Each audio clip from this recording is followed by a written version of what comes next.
Coming up in today's Warhammer 40k Battle Report. 5 up. Make it. Nice. Hold your horses, guys. We've just had a little thing. Rising up against the Imperial oppressors. Here we go, battle cannon coming in hot. 3s rolling ones. 4 on Mother Earth.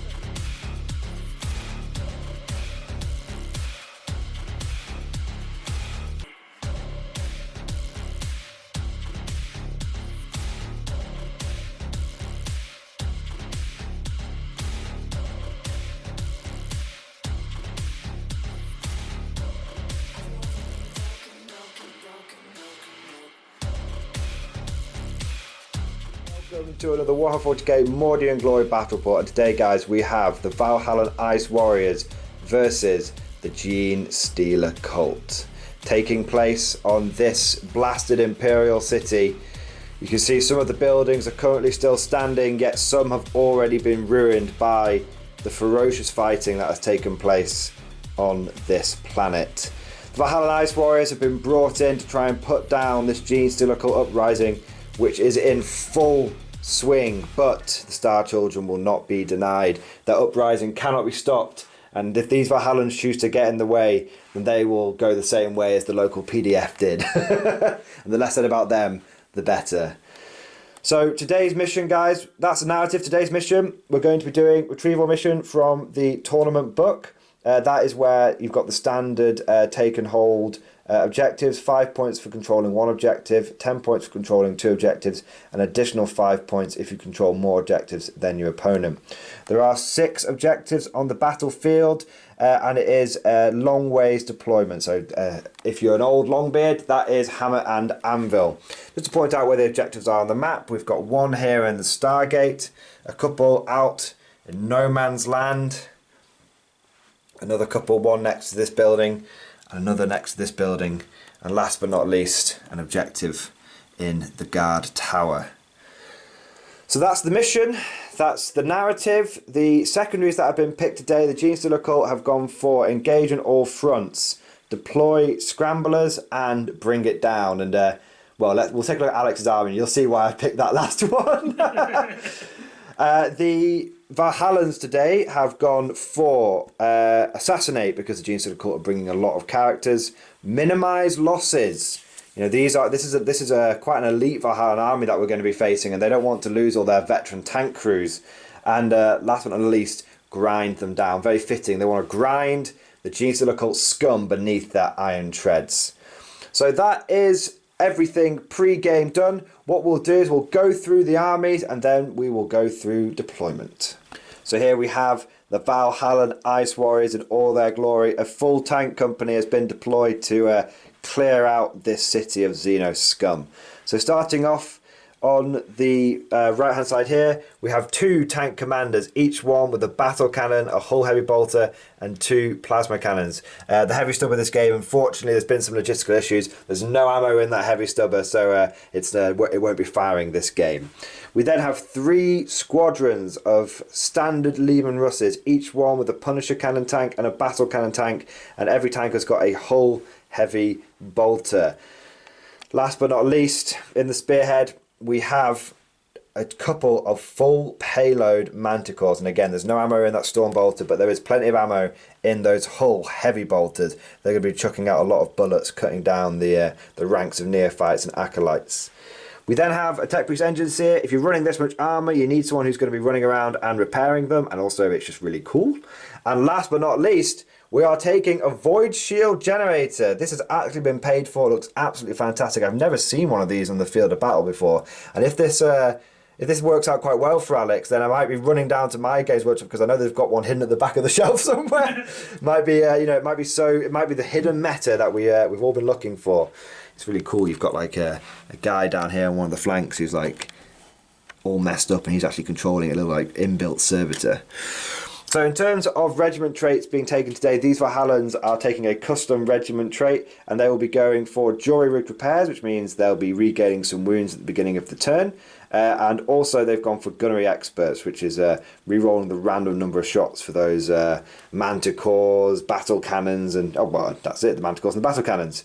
So absolutely fantastic army, beautifully well done. Love the snow effect, really committed to the Soviet theme on the tanks as well. Looks really, really good. This army is being taken entirely within one spearhead detachment, and in terms of pre-game CP that has been spent, we've got 3 CP for the spearhead, because unfortunately, because it's not a patrol, a battalion or a brigade, you don't get your CP back even if your warlord's in here.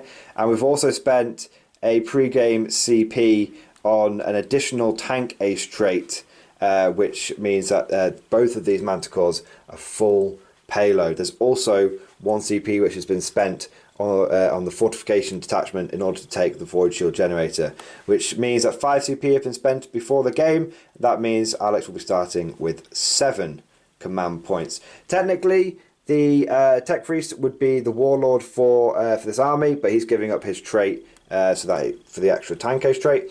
And also, last but not least, the commissar tank will have the relic, and he will have Kurov's Aquila, wanting lots and lots of CP for this army, especially if he's not getting it back from his core detachment. So that is everything. Let's see what the Valhallan Ice Warriors are facing off against today. So here we have the Genestealer cult forces, the vile, chittering horde of hybrid of Xenos and human DNA. Starting off with the battalion, we have 3 dedicated transport Goliath trucks, each one with a heavy stubber and twin autocannon. No cache of demolition charges today. Riding in them will be 3 squads of neophyte hybrids, each one with double heavy stubber, double grenade launcher and 6 autoguns. We also have 2 bare bones neophyte hybrid squads. They'll be running around deploying scramblers, engaging on all fronts and generally being a nuisance to the tank column. For some fire support, we have 2 Achilles Ridge Runners. Both these have got heavy mining laser, double heavy stubber and a flare launcher, and coming out of reserve to maybe do some sneaky drive-bys, we have got a squad of 5 Atalan Jackals, each one with a shotgun and a demolition charge. Leading the battalion today, we have a Jackal Alpha. She'll be helping provide some of the fire support. And also, of course, we have the big bug himself, the Patriarch. He will have the Warlord trait today, and it will be Shadow Stalker, which means he will be -1 to hit at all times. I find that is really useful. There is some debate between taking that one and the one that reduces damage by 1, but I tend to find that if you don't get hit, you reduce a lot more damage. We also have a Magus, and he will have a familiar with himself today. And that is in the battalion. I've also taken a patrol. And in this patrol we have a big squad of 10 aberrants, 2 hypermorphs with improvised weapons, 2 big old hammers and 6 power picks.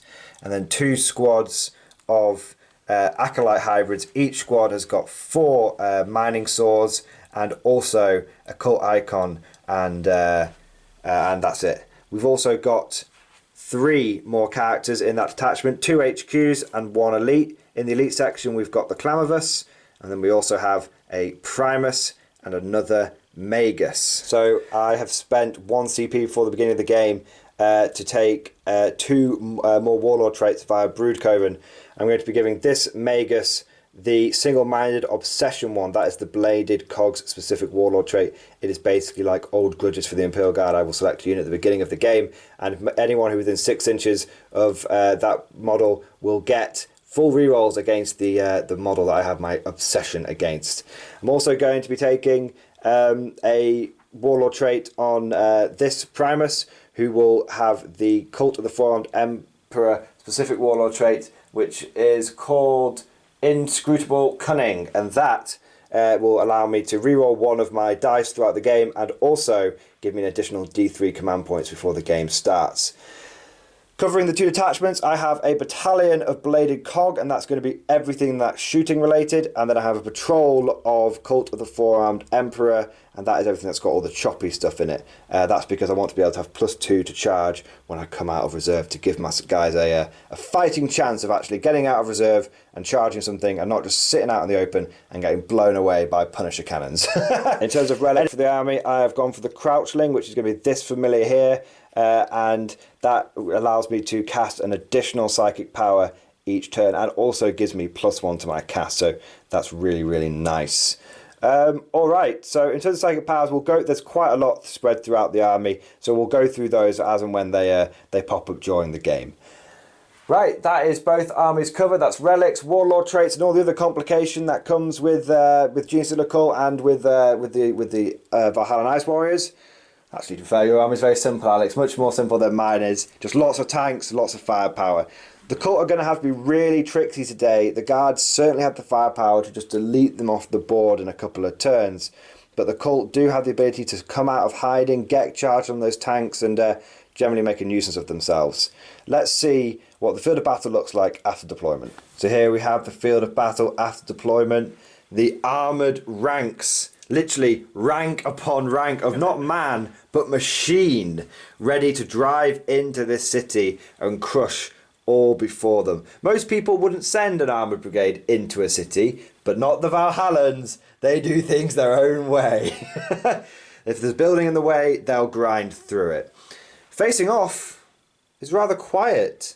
There's some mysterious blips on the Auspex and a couple of what looks like armed civilian vehicles to the Valhallans, but resistance currently is extremely light. That is because I have used the blip deployment cult ambush for the majority of my units. I've got some blips around here and others around here. I'm trying to take advantage of the lines of sight blocking terrain.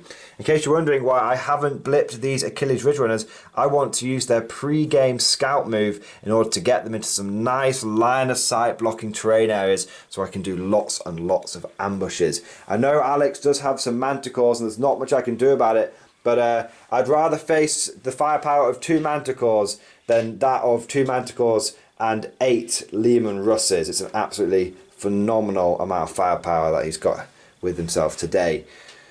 But that is the field of battle after deployment. Now it is just the all-important dice roll to see who will go first. As you are my guest, Alex, would you like to roll first? I'll use my own dice. Using his own dice? Roll it in here, yeah? Yeah, go for it. Go on. It's a 2. Okay, can I beat a 2? I can. This is the 3rd game in a row where I've gone first on a 6. The corrupted commissar approves. So that's quite. I'm not sure if I wanted to go first, in all honesty. Not sure. It's kind of tough in this setup. It does mean my reserves will come in sooner, but yeah, that's kind of interesting. Let's see what happens during the Genestealer Cult movement phase, or as I like to call it, the second deployment phase. Let's see what happens. Yeah. Genestealer Cult movement phase. So suddenly there were a lot more contacts on the Valhallans, Auspex scanners. Boiling out from behind these ruins came a light armoured and motorised column of vehicles screaming down one flank. My thinking here is that I won't be able to survive the Valhallan firepower, but I do want to try and score as many points as possible and then also try and hem them into their deployment zone as best as I can. So what I've done here is I've used some pre-game moves and whatnot to get this Ridge Runner up here, so I'm getting a couple of points for engaging all fronts. I have deployed the scanner over there with those neophytes, and they're covering the Patriarch. And then I've got plenty of units that are in range of this objective and of this objective, so I'll control 3 at the beginning of the game. I can also use a CP in later in my turn to be able to make sure that even this guy can get +1 to hit from the Jackal Alpha. So it is going to be a very aggressive start. Let's see what the cult can do. Nothing to do in our psychic phase, nothing's in range, so we'll go straight on to the shooting phase. Starting off the shooting phase, 1 command point spent on integrated Voxnet, so that her designated target, which will be this vehicle, because you can see that and everyone else can see that, Lehman Russ, +1 to hit against it within all units within 18 inches, which this guy is just in by the tip of his base.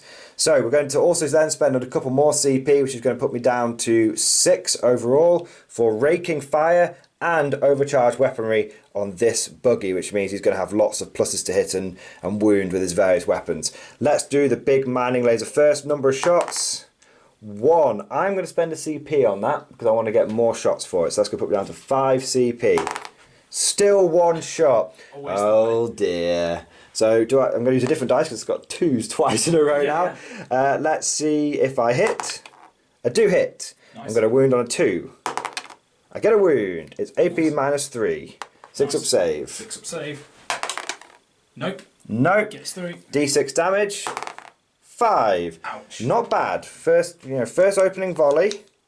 So weak number of shots, but a good punch when it went through. I'm down to 7. Now we're going to shoot you with some heavy stubbers, raking fire. 2 misses. Even though I had +2 to hit because of 9th edition, that still only means a hit on 3s. Rip. It's almost like, they said they wrote these books with 9th edition in mind. I don't believe them. Lies to me. So now wounding on 5s. Got a wound, cheeky wound, 3 up. I'm fine. Absolutely fine. Alex rolls a 5. Awesome. So we'll go on to this guy now. Number of shots from the big cannon. 2. That's a bit better. Hitting on 3s. 2 hits. Nice. Wounding on 3s. 2 wounds. Ooh, this could be the end. Double 6 required. Yeah, so. Oh, close. He gets 1 number of damage. 2. 2. Nice. So he's down by 5 wounds. Down to 5 wounds. Then we have Stubbers. That is alright, but now we need to wound him. 6s to wound now. We've got a cheeky wound. And it cheekily goes through. Damn. 4 wounds left on that Lehman Russ. So we've seen the power of a couple of Achilles Ridge runners. I should definitely run 9 of these bastards. What we're going to do now, guys, is we'll just resolve the firepower of the trucks off camera, and we'll see if we manage to bring this last guy down. Auto cannons were levelled, stubbers were locked and loaded. Every bullet and bolt and armour piercing round was put into this tank, and we eventually killed it. Alex was actually really lucky on his 4 up saves from the auto cannons, but it was actually just concentrated stubber fire from all of those vehicles, and he had 1 wound left. I did 1 final wound with the last heavy stubber from a neophyte squad inside the truck. He'd already used a command point to try and save one of the autocannon rounds. He rolled it, got a flat 1. Somehow that AP round bounced around inside the tank and caused some sort of catastrophic failure. The tank exploded in a magnificent fireball and did 3 wounds to the Punisher tank behind. Actually, a much better result than we were expecting. Yeah. So that was really, really cool. You can just imagine literally, slamming those heavy bolts on the side of the heavy stubbers onto the side of the truck and just pulling the trigger and just hosing this tank down with like Dushka fire. Very, very cool. So that is the end of my my shooting phase, and also it will be the end of my turn. We've scored 2 points for engaging all fronts thanks to this cheeky chappie with his scout move and his regular move, and we've also scored 2 points for bring it down because we've killed one of these vehicles. We're sitting pretty on 3 objectives, but that won't kick in until next turn. But to be fair, I've got units and inside trucks, so even if he blows me up, I'll have units that I'll spill out. And so we're in a good position, but we are facing down a hell of a lot of Valhallan firepower now. Let's see what Alex can do going into his movement phase. The armoured brigade of the Valhallan Ice Warriors began moving out into the town. Before we forget, this guy was able to heal himself 1 wound thanks to Joyrick repairs, so he's back up to 10. This T-34, Lehman Russ battle tank moved forward and is now creating an anti-deep striking zone. They've already been surprised once. These Valhallans, they do not want to be surprised again. Taking its place and holding the objective, the first wave of Punishers is moving forward. And again, we have a similar manoeuvre taking place over here as well. So the Valhallans have tentatively moved forward. They're holding the objectives. It's a 6 objective game, so they don't need to go too far, too soon. But they also want to at least screen their tanks with some of their other tanks. How very Soviet of them. We'll now get on to the shooting phase, because you do not have any psychers. I have psychers, but they weren't in range. You do just not have any psychers. Yeah. So have a little think about what you're going to do, and then we'll be back with some live dice rolls.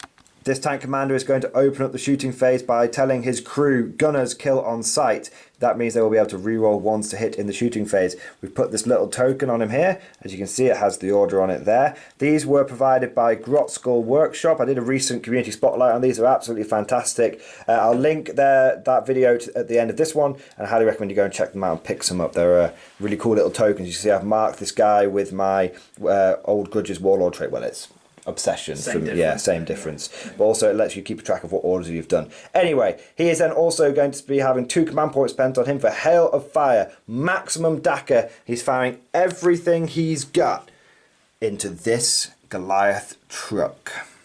It's not the usual honourable tank-on-tank combat that this tank case is used to, but it's still a vehicle, it's still a kill that can go on a notch on the side of his barrel.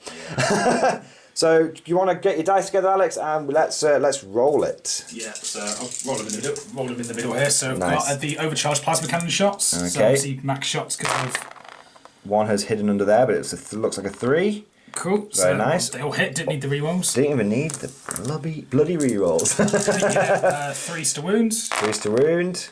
5 goes one. through, so I will need to grab 5 dice. So I don't get an armor save because I go from a 4 up, -3 on that plasma means no armor for me. But I do get rugged construction, 6 ups. And I do make 4 of them. It's a very well built tank, which means it has 4 wounds left. Let's see what the battle cannon can do now. 12 Here we shot. go, battle cannon coming in hot. 3s rerolling 1s. So that's a couple of rerolls there. I see at least 1, 2. Just the 1, 2 in fact. Ah, They miss. rerolls did not pay off. There we go. And then 3s again. And then I think you'll be on 6s, followed by 6s. 6s. Oh, it's he's not loaded That's the not right good at powder in at all. Okay, Just so 4 that's wounds. just 4. I've got 4 dice here. And then obviously I have to do my D3s in between if you roll past them all. I've passed one of them. 3D3. 3d3. That's Okay, it. so the shells I did go through were very powerful. So 7. 7. I need to make a lot of 6-up rugged constructions here. It was a valiant effort, but he is gone. Does he explode? He does not. I roll for the guys jumping out, but that is 1 vehicle of the Genestealer. So the second tank commander unloaded everything into this Goliath truck and also gutted it. The neophytes jumped out and only lost 1. So between these 2 squads, I've only lost 1 neophyte from jumping out. Clearly, my Genestealer cult are very used to being blown out of their vehicles. They're a motorised force. They know what comes to the territory. Yeah. Right, so what we're going to do is we're going to do the first Punisher tank, and it's going to be firing into my Achilles Ridge Runner. Is that correct? Yep, I'll do the heavy bolter first. Starting off with just some tracer fire. Yeah. Mark exactly. the target. So 4s. Okay, fair Very enough. Toughness 5, isn't it? Yes, so 4s again. 4s again. So 1 Excellent. wound so far. So I just need to grab some dice because I've been disorganised. 5 up. Make it. Nice. You got your brrr cannon ready? Yeah, I've got 36 dice here and I'll roll 4 more. I'll just re-roll 4 I think basically. sadly you just won't get to roll this 4. Oh, that's just... Because you'll probably kill it beforehand. We'll see what happens. Okay, here we go. We'll roll the dice and then let's see what you get. Hit on 4s. Awesome. Well, I won't make the viewers watch you pick all these out, so we'll be back once you Yeah, 15 hits, slightly below average. Let's see what the wounds are. Wounding on 4s. 4s to wound. That might have gained some ground back, maybe. Let's see what you get. Looking at like about 7. So 1, 2, 5, 6. 6 wounds. All right, I'll grab some. Slightly below average, but We'll do it live on the old camera. 6 dice. No AP to this. So I've passed. I passed 4 of them. That's very good. The flare launcher. Will you be blinded by my fireworks? You will not. So 2 wounds have gone through. Boop. So the difference between a tank commander and a regular Russ is very astounding. Yeah. Right. Do you want to go straight on to the next one? Yeah, may as well do. Right. So I'll do this tank here, firing his heavy bolter and his main gun into the one that's in front of him. Okay. So I tell you what, we'll do it on camera. We'll do the first turn on camera, and then we'll spread out the dice rolls after that. Yeah, sounds good. So heavy bolter. So 4s. So 2 hits. Nice. 4s again. 1 wound, -1. 5 up. No. 2 damage. Fireworks. No. 2 damage, so I've taken 4 in total, 4 wounds left. There we go. Battle cannon moved a long distance, so it's only 1d6. It's 4 shots. I'm going to good. choose not to reroll it. Very good. 4s to hit you. One's gone. Only 1's hit. Just 1 hit. Does it wound? It No. doesn't wound. Oh man, never mind. Oops. Damn. But Russes are so good. Oh, wait. Yeah, hitting on 4s isn't known, that's the problem. They are durable, though. It did take my whole shooting to just kill one basic Rust. So, Yeah. I'll tell you what we'll do there. We will just do the rest of the shooting off camera, and we will see what's back. Because I think what we've done there, we've shown a good example between what a tank commander can do and what regular Russes can do for the viewers at home. Yeah. Right, so I hope you guys have enjoyed that first smattering of firepower. Let's see what Alex can do, and we're back at the end of his shooting phase. The remaining Valhallan armour opened up, firing into the flimsy, light motorised vehicles of the Genestealer cult. After the dust had settled, this truck had been destroyed. Another truck had been destroyed. This one has got 1 wound remaining, and this Ridge Runner has also got 1 wound remaining. Flare launcher's not been very good, but the general armour being okay on that vehicle, and this guy being made of very rugged construction materials. We've also lost a bunch of guys from this neophyte squad. The one that's holding the objective, they got full payload Manticord. And that is all she wrote. But we do have a cheeky charge from this Russ. Alex used to roll an 11. He is crushed. You've activated crushed then? Yeah, crushed them's been activated. Come on, give me the dice. I can't see it from there. Oh, it's a 10, so it's not quite. Ah. Do I want to spend the CP to re-roll it? You have to re-roll both dice these days. Yeah, I think I'm going to. He's going for it. He's got CP to burn. No. A 3 and then whatever the other one is, doesn't matter. Never mind. Valiant effort made by the tank. It was an important manoeuvre. If he had got that off, it would have started putting pressure on me over here. We hadn't quite worked it out, but he may have been able to obsec that objective away from me, because those of you that don't know, Liam Russ's in a spearhead, objective secured. And I think I probably only got one guy there, so that would have actually been quite a big swinger Rooney. As it is, it didn't happen, unfortunately. Mother Russia didn't want it to happen. So that is a good turn for Alex. He has, definitely done some damage to the motorised forces here. He's reduced my mining laser outputs, by 50% and my autocannon output by 66%. This is what's going through the altered cyborg minds, the bladed cog, In terms of points scored, you have definitely got grind them down for 3 points. I think it's 3. We'll add 3. I think it's, I'm pretty sure it's 3. And you've set yourself up nicely. It's probably quite good you didn't end up destroying these, because it'll make it nice and easy for you to hopefully get grinded down next turn. I do have a cheeky morale on those neophytes, but they're okay. They're robotic, cyborgized minds, not worrying too much about these losses, all for the Star Children. Let's see what happens at the end of Genestealer Cult Movement Turn 2. I suspect that some manhole covers are going to be thrown open and some freedom fighters are going to be jumping out and trying to cut some tanks up. Let's see what happens.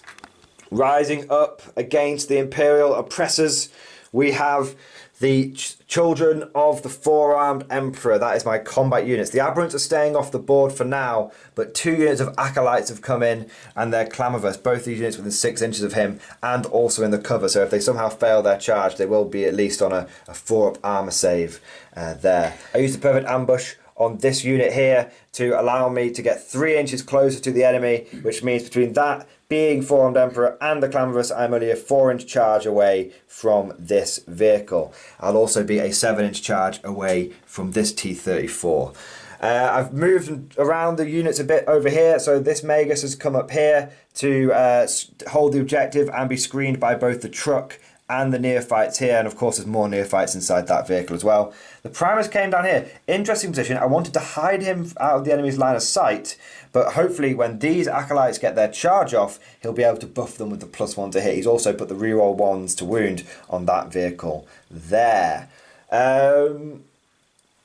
Another Magus and the Patriarch have gone in there, and they are looking to, along with another 10 neophytes, deep striking in, the original 10 moving up there, they will be deploying the Scrambler, and that means that I've got lots of bodies protecting those guys there. But hopefully I'm going to have a good psychic phase to do some damage to him, and then the Patriarch can run in and finish him off.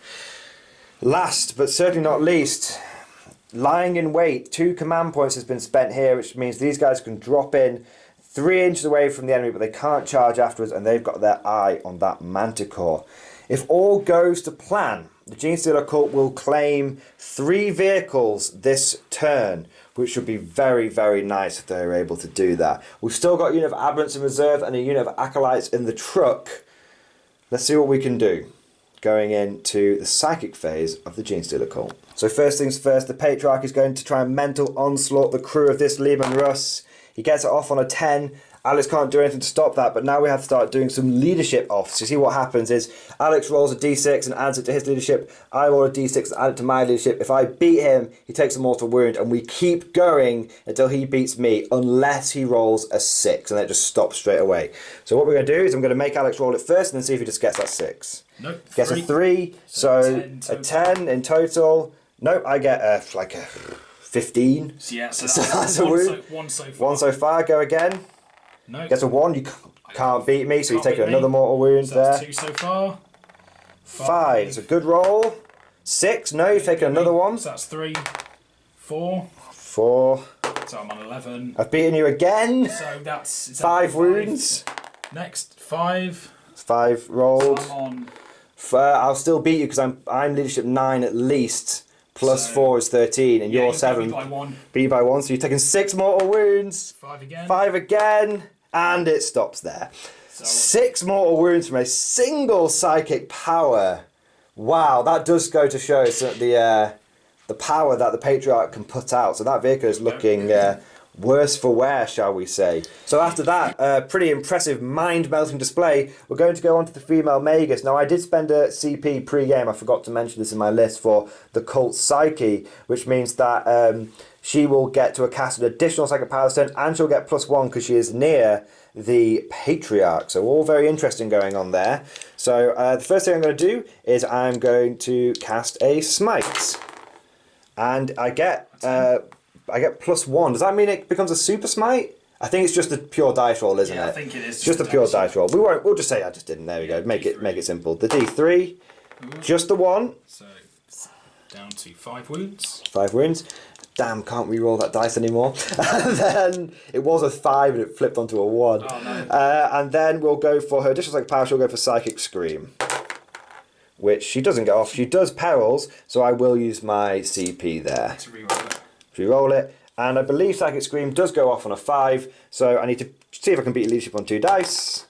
I do, which means you take D3 rather than 1, and you take another 3. Ouch, I'm down to 2. Down to 2 wounds! Oh man, that psychic stuff has been pretty nasty. That has been a good psychic phase.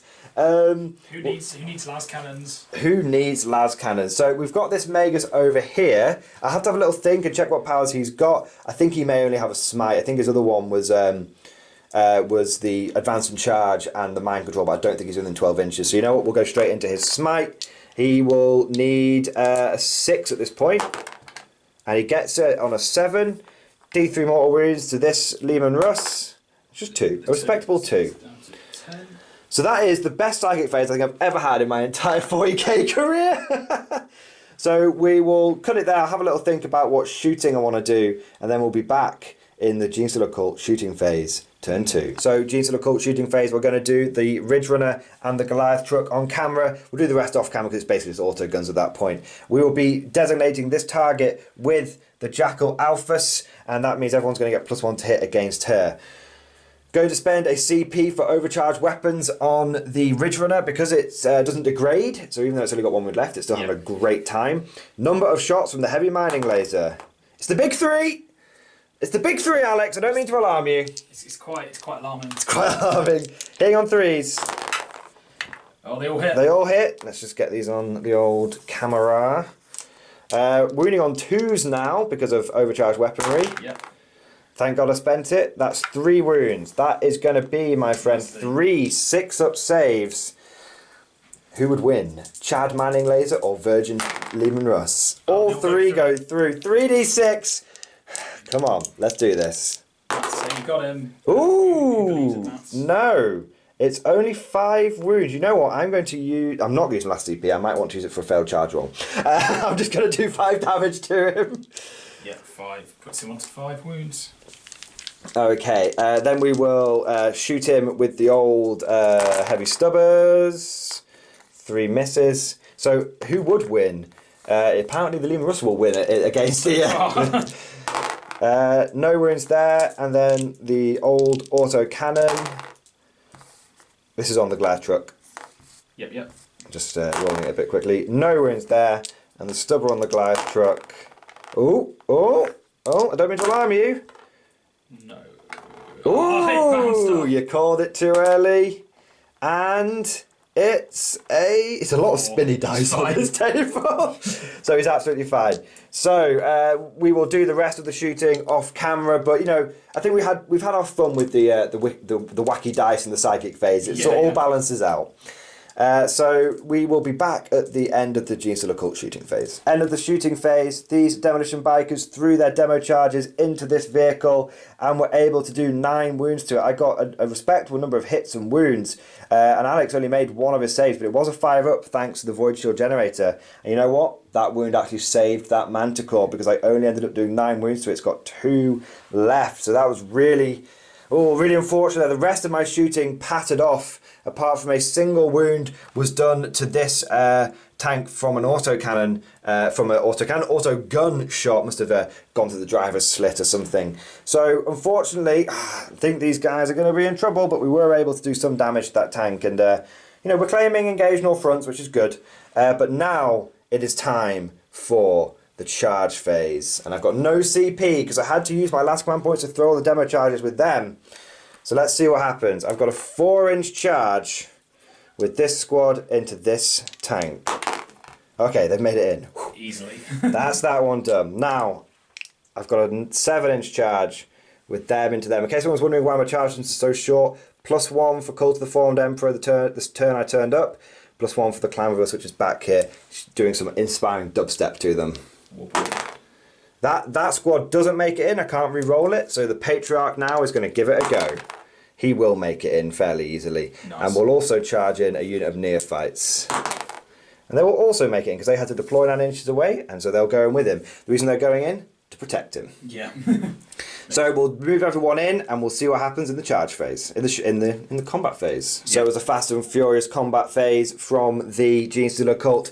This squad came into here, made the charge, and the Roxors, I thought they were only AP -3. Turns out AP -4. So they absolutely tore through that. 3 wounds, made it through. I was only winning on 4, so it was actually a little bit risky because I hadn't put Might from Beyond or extra strength or anything like that on them. But they didn't need it. They just managed to get it through, so that was nice. They were then able to, between the pile-in and consolidate, snatch that objective away from the guard, which means, thanks to the results over here, the Patriarch got one of his pseudo-volcano cannon wounds through, and it's like -5 flat 3 damage, and took the last wound off that tank. But it did blow up, killing a neophyte and doing 2 wounds to the Patriarch. You know what? I can actually get those neophytes to jump in front of those wounds. I just realised on 4-ups, because whenever he takes a wound, they can jump in front of them. No, didn't get it. Don't know what that. A 2 and a 2. So they're clearly not super into this. They're like they've read the pamphlet, but they're not fully indoctrinated yet. No, not quite.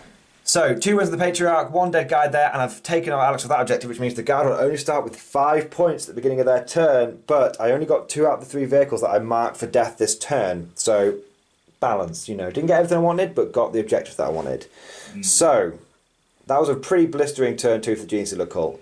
We're going to see what the guard can do. They've got a lot of their firepower on the board. I have killed a further 2 vehicles, but one of my charges didn't connect, and I've only got my aberrants left really in the bag, so it's going to be a close one. Let's see what they can do. Guard, turn 2.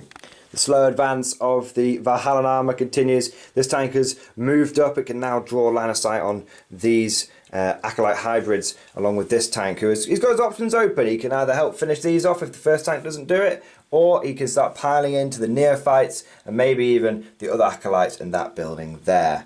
The rest of the armour basically stayed still. This one just moved into the range of the objective.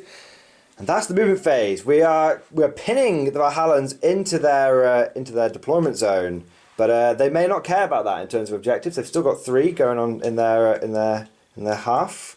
So we'll be back at the end of the guard shooting phase. Just going to do it all quickly and see what happens after the dust has settled. So after the dust had settled and the Valhallan units have opened up with everything, Punisher cannons, battle cannons, Manticore rockets, heavy bolters, plasma, you name it, they fired it. And the dust settled and the neophytes and the Patriarch were cleared off over here. It actually took the very last shot to kill the Patriarch. He just kept dodge, duck, dip, diving and dodging to the point where Alex just went, sod it, fired a full payload Manticore at him and finally got 1 wound through and just flattened him, unfortunately, because he'd taken a damage here and there. And then over here, these acolytes were also wiped out, and the other full payload Manticore came in and was able to kill the Ridge Runner, which didn't explode, which is very fortunate because this has only got one wound left. So, not bad. The Guard have pushed me back a bit, but I have another unit of acolytes coming in, and I have my Aberrants, who are mean mother flippers. So you know they've still got some threats at the sleeve. The old Genestealer cult. We're going to probably get Scramblers as well next turn. So yeah, it's going to be a tricksy one. Let's see what the Genestealer cult can do going into their turn 3.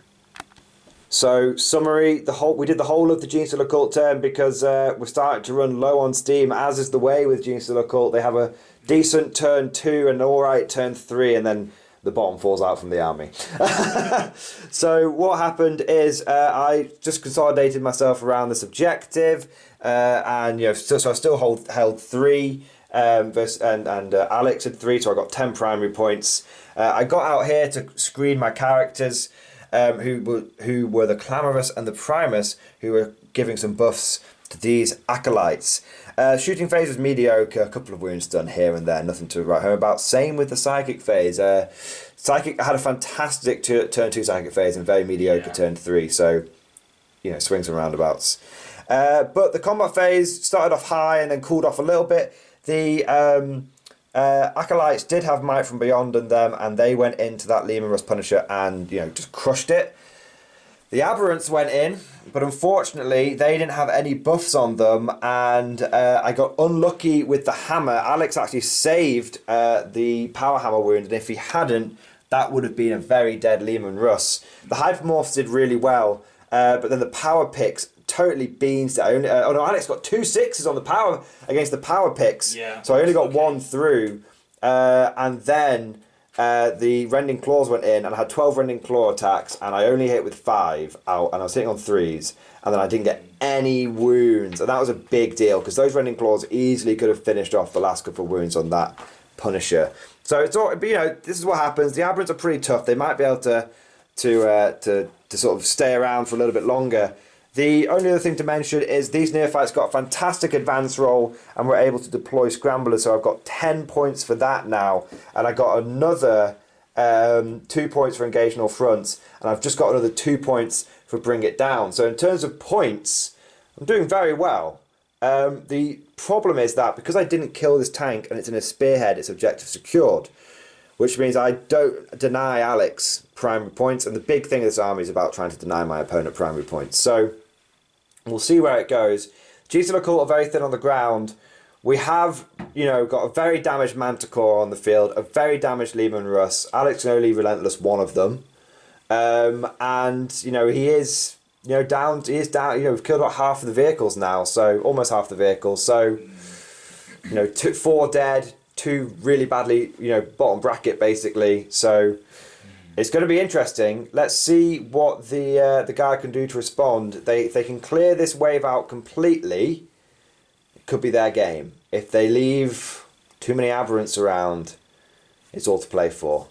Let's see what happens going into Guard turn 3. End of Valhallan turn 3. Absolutely blistering firepower from the Imperial Guard. They're really showing these insurgents a thing or two. This tank, which was the one that actually took 3 mortal wounds at the beginning of the game, has just repaired itself. Over the course of the game, they've just been slapping some extra plates on, getting the old welding torch out, having a great time, and he's now back up to full wounds thanks to Jury Repair's Regiment Trait. He came over here and killed the majority of the acolytes that were there. The rest of them were finished off, apart from one, by various heavy bolter fire. There was one left, and this tank commander decided, crush them. Gunned his Lehman Russ forward, hitting on 2s, got all hits, got 2 wounds, and just crushed the acolyte under its iron treads. Absolutely awesome. I genuinely think that Lehman Russes should have an ability just called Crush Them. That they all have inbuilt, and they all get to hit on 2s to turn their charge, or at the very least 3s. Against infantry. Anything smaller than them. You should have to measure the size of the model. Yeah. And just be like, you're smaller than me, I'm crushing you, I'm hitting you on 3s. That would be cool. Hit on 3s, 8 for -1, Games Workshop, make it happen. Then the Manticores unloaded. 2 full payload Manticores and all the firepower of 2 tank commanders went into the aberrants after the Punisher fell back.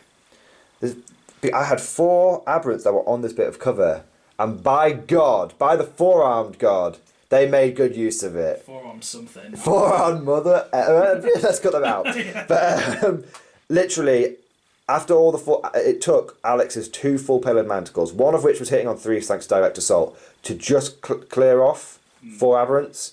To be fair, he then paved the way for the 2 tank commanders. But after the dust has settled, I have to admit, guys, I had some phenomenal feel no pain saves this turn.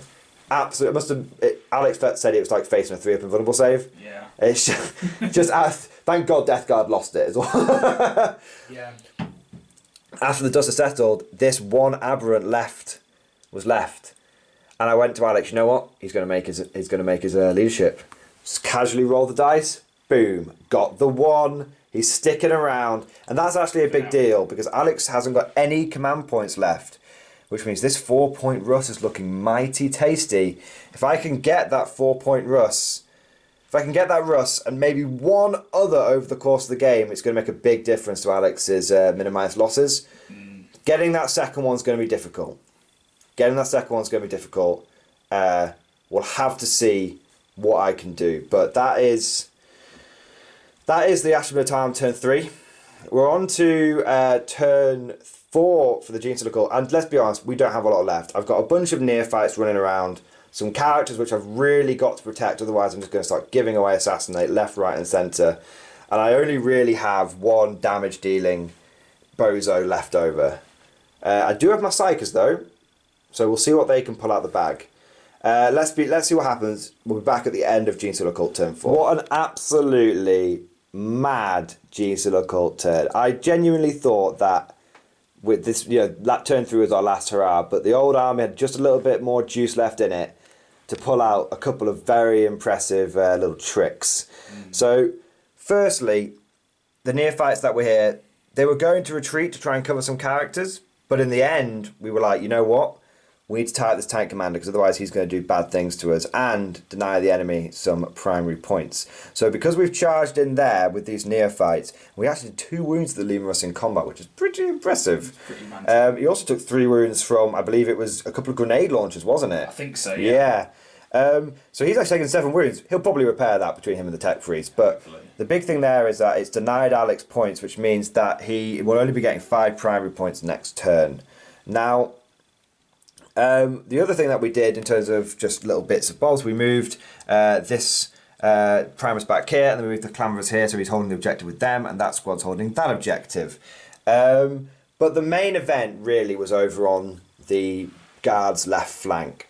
Firstly, this Magus, the Karen, as I've nicknamed her, the one that has the double smite and demands to see the manager and melts people's brains, screeching at them, was able to do 4 mortal wounds. She got a smite and got the 3 mortal wounds, did a psychic scream and did the final mortal wound, and she killed that Lehman Russ. We didn't even roll to see if she beat the leadership. She did all the mortal wounds she needed. He did not explode, and that was a big deal because the last aberrant that was here charged into the Manticore, and thanks to some fire support from heavy stubbers, grenade launchers, autoguns, and even a cheeky 50 cal Barrett shot from the Jackal Alphas, who managed to get a mortal wound on the vehicle. The Hypermorph went in, and he was actually able to kill that Manticore, which means we've killed 2 more vehicles there. The Guard are down to 4 tanks. It was quite amusing, actually, the sniper shot. Well, it was amusing for me. I imagine it was very frustrating for Alex, because I just looked at him and went, I'm going to roll a 6 now, and rolled the dice, and it landed plop straight on a 6. Dice gods provided. So that's it. It's a big turn for the Genestealer cult. We got 3 more points for engage, 4 more points to bring it down. Beginning of the turn, we got 15 primary, so we're doing well on the primary points. However, we've denied the Guard a few more, but they've gone second, so they'll still definitely be able to, in their turn 5, catch up.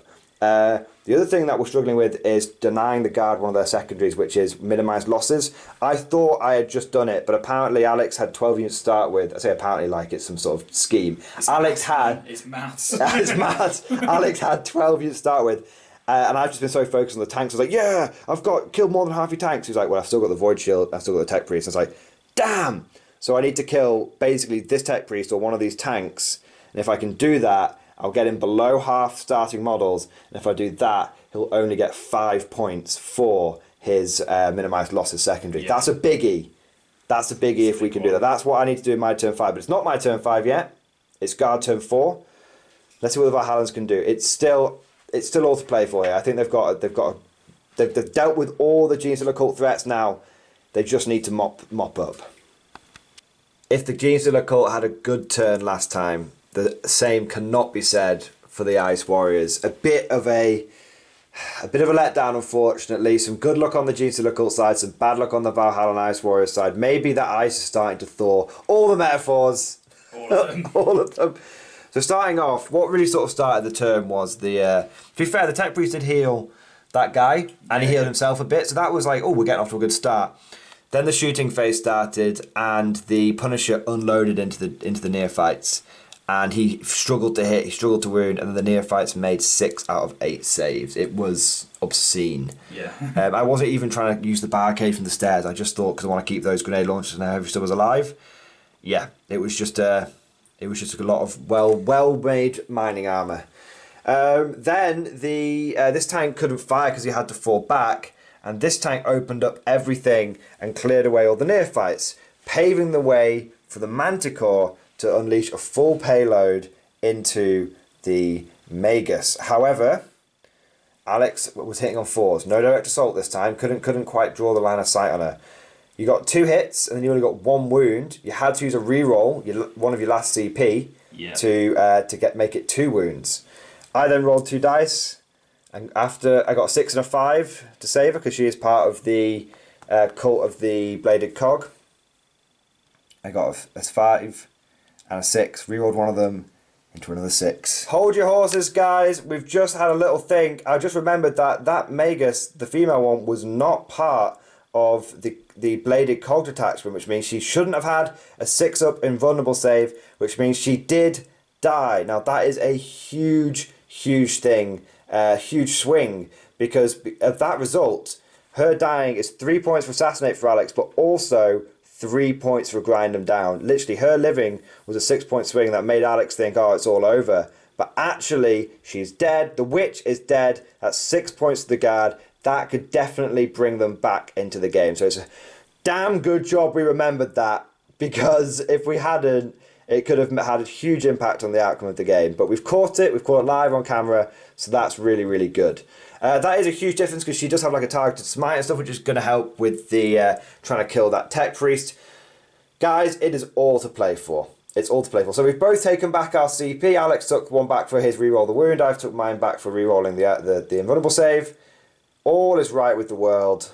Let's see what happens going into the guard turn 5 and the end of the game. Guard turn 5, Genestealer cult turn 5, end of the game. So very quick Genestealer cult turn.